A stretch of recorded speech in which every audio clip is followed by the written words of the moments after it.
I have seen some truly terrible acting performances through my entire career on YouTube. Anywhere you go in media, you will find them. One example many people go to is TikTok. For example, TikTok lives. The amount of people that do something and then if you give money, they'll do the thing. Like, for example, counting to 1 million or pressing a button loads of times or stacking cards. It's fake. The entire video is fake. It's full of fake actors because it's usually a face filter with them pretending to look sad or angry. And the video itself is usually pre-recorded and spread across 20 TikTok accounts. It's not even a real person. Video games are another great example of how you can just find some terrible actors. Now, this is the part where I talk about my experience with Hunt Down the Freeman, my voice acting. Honestly, I think it's one of the best video game performances out there, so I'm not going to talk about that. But what I will talk about instead is The Elder Scrolls 4 Oblivion, a game that had hundreds of unique NPCs that were all voiced by like 3 people. So pretty much, so many people had to do so many lines that them doing outtakes made it into the game. I heard that thieves broke into the Arcane University, the Imperial Legion compound, and the temple all on the same night. Wait a minute, let me do that one again.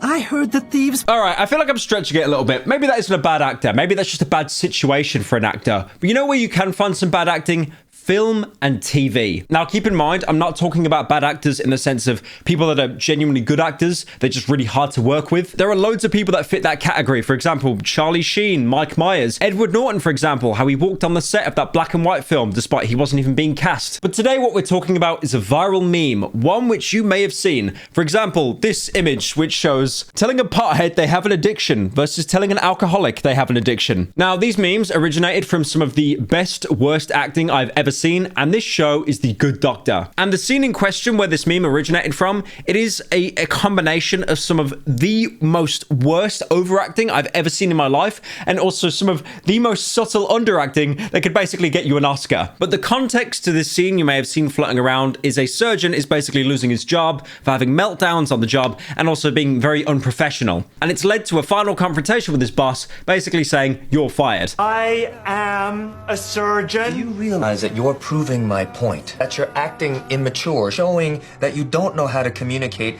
and you can't control your emotions. I am a surgeon. I am a surgeon. I am a surgeon. Dr. Hahn, I am a surgeon. Now, this scene has gone viral overnight. There is a TikTok with just a clip from this scene. It has over 20 million views. And the overacting this guy does with how subtly the doctor is sat there in the chair, he's basically Oscar baiting more than the whale when Brendan Fraser played the fat guy. It has actually reached the point that it has got so bad that people are now drawing the doctor, the surgeon being fired, as a Wojak.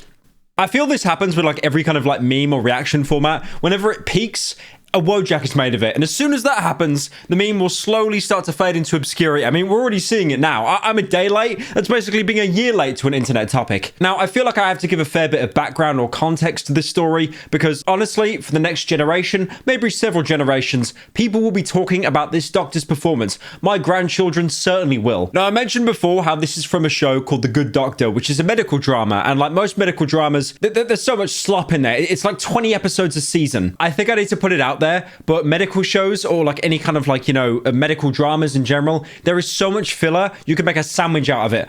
I know that was a dad joke. I'm kind of running out of material at the minute. Now, the surgeon in question, having the composure of the average champion player in Six Siege, he's called Dr. Murphy. And the character, not the actor, but the character who's playing Dr. Murphy, he has autism. The thing is with The Good Doctor, they probably wanted to crank out as much slop as they could. They didn't really do much of a background check of how someone with autism acts. I'll be honest, I've skimmed through like some episodes of The Good Doctor. I'm not a 30-year-old wine mom, so it's not really a show that interests me, but I've watched some of it. The portrayal is kind of accurate, but the problem is they do the same thing that Sherlock Holmes did. If you know the actor Benedict Cumberbatch, he plays Doctor Strange in the Marvel Universe. Before he did that, he had a lot of different roles. He was like Smaug, the dragon in that Hobbit trilogy that was kind of shit. He also played Sherlock Holmes, and Sherlock Holmes was a bit of a savant. He was not that great socially, would kind of, you know, offend people without meaning it, but he was super intelligent, and we were graced on BBC, the British Broadcast Corporation, with episodes of Sherlock where he would visualize all this information on screen, and it looked terrible. It looked absolutely horrendous.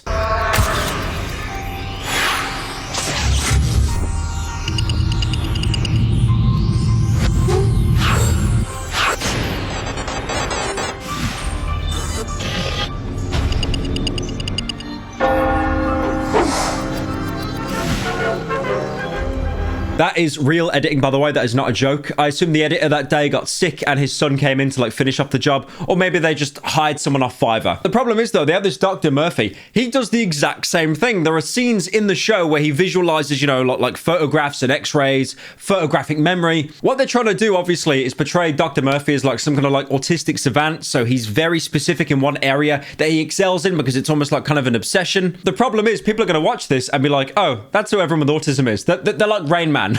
They're a super genius. Now, like I said earlier, there are some highlights to the character overall. He does actually go through some kind of character development, but just that scene where he has a meltdown and he's basically being fired for endangering patients because he's being so irresponsible. It went so viral that my first instance of seeing it, because I've never seen The Good Doctor in my life, were basically TikTok children putting over these ironic CapCut filters over the entire scene.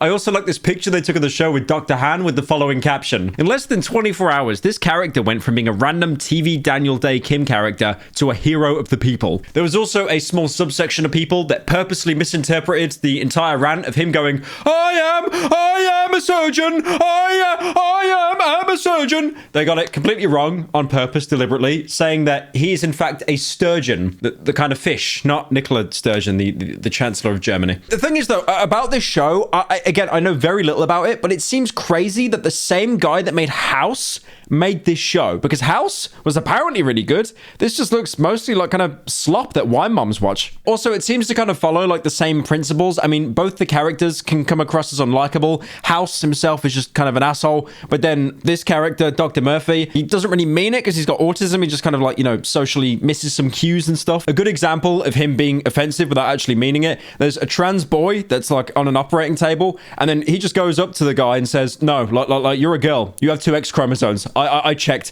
And everyone is looking at Dr. Murphy in abject disgust. And he's just like, what'd I do wrong?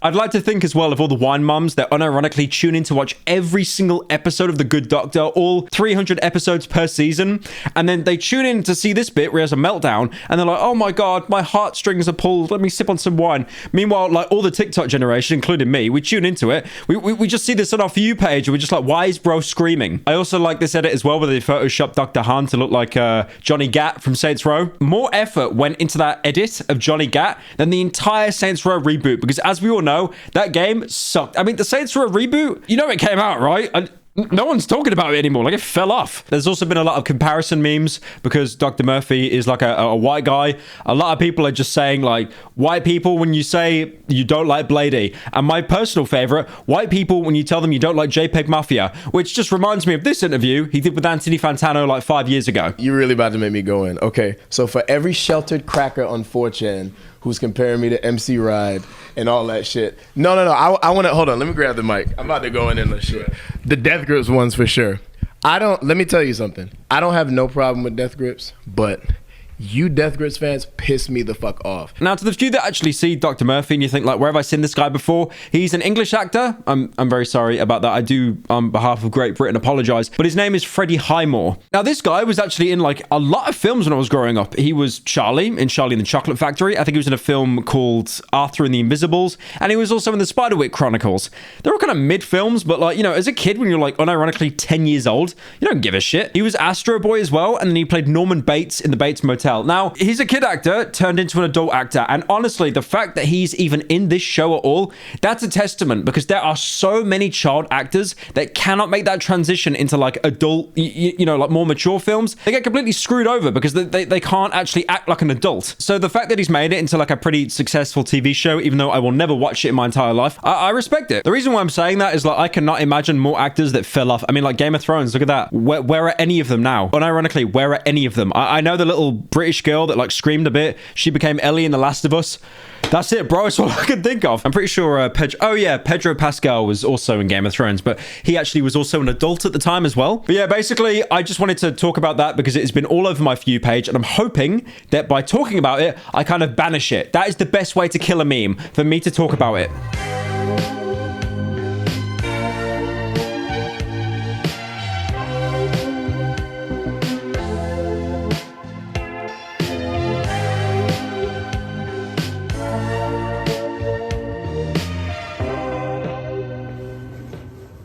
Meow.